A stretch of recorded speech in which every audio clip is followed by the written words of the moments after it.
আল্লাহর নবী বলছেন আমার জীবনে বড় ভয় আমার উম্মত গোপন পাপে লিপ্ত হবে। আমাদের নবী বলছেন আমার জীবনে বড় ভয় আমার উম্মত গোপন পাপে লিপ্ত হবে, এইটাই আমার ভয়। গোপন পাপের যে কত যন্ত্রপাতি বের হয়েছে তা মানুষই জানে না।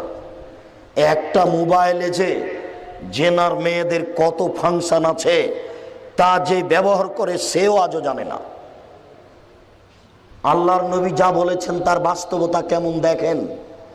সম্মানিত উপস্থিতি, আবু হুরায়রা রাদিয়াল্লাহু তাআলা আনহু বলেন রাসূল সাল্লাল্লাহু আলাইহি সাল্লাম বলেছেন ইন্নাল্লাহা ইয়াদনু মিন খালকিহি ইস্তাগফিরু মান ইয়াগফিরু মান ইস্তাগফির। নিশ্চয় আল্লাহ মানুষের নিকটে থাকেন যেই ক্ষমা চাই তাকে ক্ষমা করে দেন। নিশ্চয় আল্লাহ মানুষের নিকটে থাকেন যেই ক্ষমা চাই তাকে ক্ষমা করে দেন। নিশ্চয় আল্লাহ মানুষের নিকটে থাকেন যে ক্ষমা চাই তাকে ক্ষমা করে দেন। ইল্লাল বাগিন বেফারজেহা, তবে যার জেনার সম্পর্ক আছে তাকে আল্লাহ ক্ষমা করেন না, তার দোয়া কবুল হয় না। এই ছেলে, তুমি দাখিল পরীক্ষা দিলে তাই না?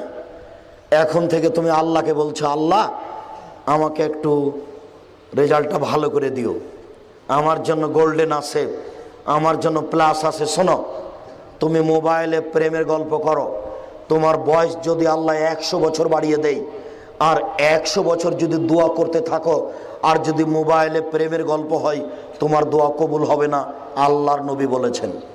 শোনো, তোমার মা তাহাজ্জুদ পড়ে, তোমার মা দিন রাত হাত তুলে বলছে আল্লাহ আমার ছেলেটাকে A+ দিও, আমার ছেলেটাকে গোল্ডেন দিও। তুমি যখন থাকো না তখন তোমার মা মোবাইলে প্রেমের গল্প করে। তোমার মা যদি দিন রাত কাঁদে, অঝর নয়নে চোখের পানি ঝরে, তবুও তোমার মায়ের দোয়া কবুল হবে না, আল্লাহর নবী বলেছেন। আল্লাহর নবী বলেছেন যে ক্ষমা চাই তাকেই ক্ষমা করে দেন আল্লাহ। আল্লাহ থাকেন মানুষের পাশে, আল্লাহ থাকেন মানুষের পাশে, যে যা চাই তাকেই তা দিয়ে দেন। তবে যার জেনার সম্পর্ক আছে আল্লাহ তার কথা শোনেন না।